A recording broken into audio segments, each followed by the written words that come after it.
Hello everyone, welcome back to the channel. This is Ravi Talks United. Hope you guys are doing fine. Apologies, I couldn't make any videos during the week because, to be honest, work has been really crazy and I'm a bit unwell as well, so it took some time. Anyways, how are we feeling ahead of the Chelsea game? Because I'm feeling confident. I think we had a really good game against Leicester City, but yeah, that we can credit that to the traditional new manager or a new interim manager bounce, like we have seen, and this happens with every team, not just Manchester United. However, I'm not trusting these players with anything right now because we have seen this movie before. We have seen this again and again and again when Olive was sacked, when Jose Mourinho was sacked. Now Eric Ten Hag has been sacked, and suddenly these players who were not even able to pass a 5-yard ball. Casemiro scored a brace. However, he has been shit under Eric Ten Hag for the past 2 seasons. So I'm not suddenly going to believe that Eric Ten Hag told him to be shit, and suddenly once he has left, uh, Casemiro is now a world-class player again, which he was at Real Madrid and his first season at United. So yeah, I think as you can see on the screen, I think this is how Eric Ten Hag will. Sorry, still in that Eric Ten Hag syndrome, I guess. This is how Ruud van Nistelrooy will name his starting 11. I think Casemiro and Ugarte he will definitely name in the midfield for that a little bit of extra protection against Chelsea's midfield, and especially Cole Palmer, who has been like their standout player. Madueke also, if he starts, I think he's a very uh, he's a big threat. So, anyways, I mean overall, I think this is going to be a tough game, but I think we will win this game. I'm pretty confident. I think Chelsea fans are like over the moon. I think they will definitely win. They believe they will definitely win, but I don't think that's the case because we are fresh. Our players are fresh. They are fresh from the new interim manager bounce, and we have got a very good appointment in place, Ruben Amorim, which I'll talk about him later on in the video. But as of now, I think this is going to be a really good game, and I think we will win this game because I think we have got quality players who have been underperforming under the last manager, and definitely I think if these players show up to this game, we are also playing at Old Trafford, so I think we will definitely win this game. No doubts about that in my mind. So yeah, score predictions. I think please make sure to hit the subscribe button below, and please put your score predictions in. Tell me about your views, whether you agree with this starting lineup, or do you think Ruud is going to make any changes to the lineup, or what will be the score prediction? I would love to know your views on this as well. So yeah, I think it's going to be an excellent game, and I hope that we win this game. And as far as I'm more excited that we have got Ruben Amorim, who is a really good manager, really good young manager. He's just 39 years old, and I know that even I believe that um, I believe that there are some similarities to when Eric Ten Hag was appointed, and there were some similarities in the sense how Erik ten Hag won the league at Ajax. Then he was like his team was very dominant in the Dutch league. But there's one difference in that case, because I think Ruben Amorim, when he came to Sporting hadn't won the league for the past 19 years. It had mostly been Benfica or Porto, but he broke that cycle, and Sporting won their first Portuguese title in over 19 years. So I think that is a major difference, which highlights that he can definitely improve any team he goes.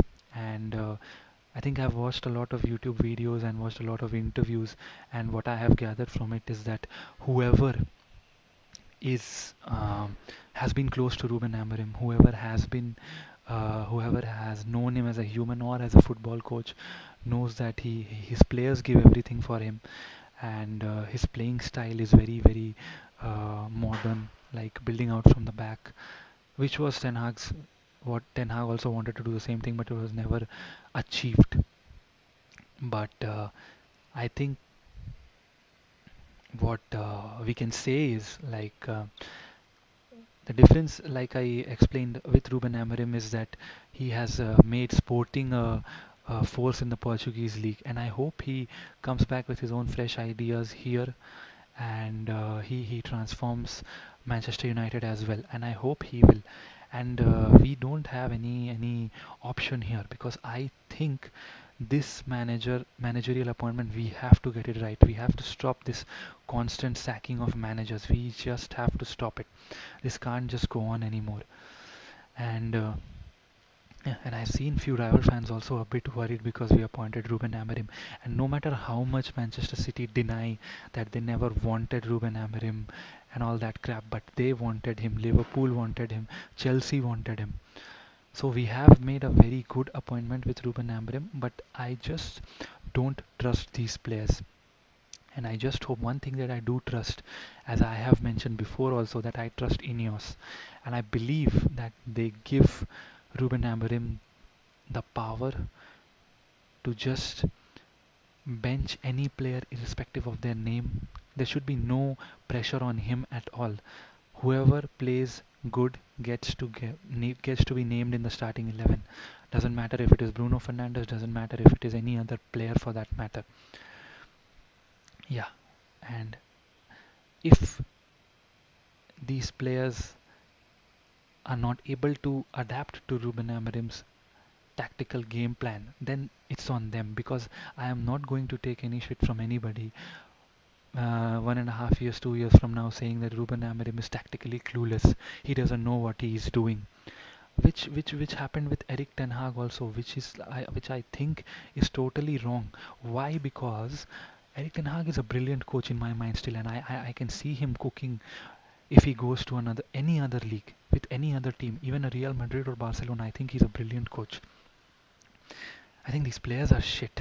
Now I get the argument that most of the players are his, but I don't think there's a fault with the players that he bought. Definitely they are new and they're trying to adjust. They're trying to adjust with the team in total. But my point is that you just cannot always blame the manager for everything that goes wrong, which happened with Eric Ten Hag, and I know, sorry, I know that this is how the football industry works. That we cannot sack every player, but the easiest thing to do is to sack a manager. So this should not happen this time. If the players can't play, if the players can't, then he should slowly be given the power to remove all these players who are not able to adapt to Ruben Amorim's gameplay. Slowly and gradually, in 2, 3, 4 transfer windows, he should be given the power to remove these players. Whether it is Rashford, whether it is Bruno Fernandes, Casemiro, doesn't matter who he is. The manager should be who these players should follow, and there should not be any kind of player power. There should not be any kind of support given by the board to the players, because we have had enough. We have seen enough of this bullshit, and we just can't let this managerial appointment be wrong. This has to be the correct managerial appointment. And as far as Ruben Amorim's CV goes, I think it is on paper as of now. Let's see how it goes. But I'm not going to get demotivated because it has happened before. Because we have sacked. This is Ruben Amorim. I think is the seventh manager since Sir Alex retired. So just based on that factor, I'm not going to get demotivated. I'm not going to get uh, demoralized by saying that, oh yeah, in 2 years we'll be saying Ruben Amorim out, which should not be happening with this manager. The fans who are jumping and saying that yes, come on, we've got Ruben Amorim, they should stick by him when things go wrong, which I think will definitely go wrong because he has to impose his style of play to these players, and these players, as we have seen over the past decade, are useless.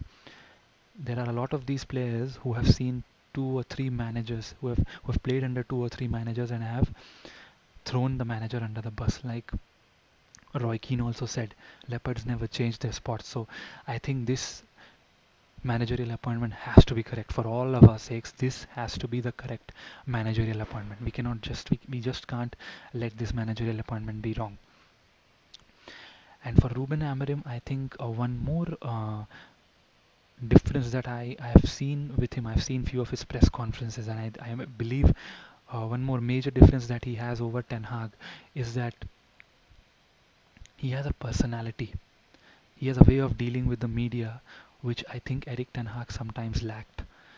Ruben Amorim speaks really good English as well, which definitely comes in handy when you are definitely talking to the English media who just kind of, and there comes a point of time when the results are not going your way, they just put additional pressure on you.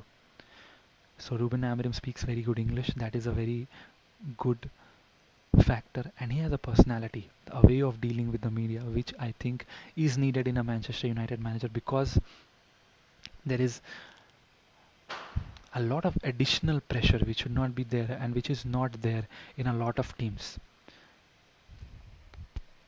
Yeah, I believe these two things may work in Ruben Amorim's favor, but yes, he definitely is going to need all of our fan support, and he should be getting all of our support.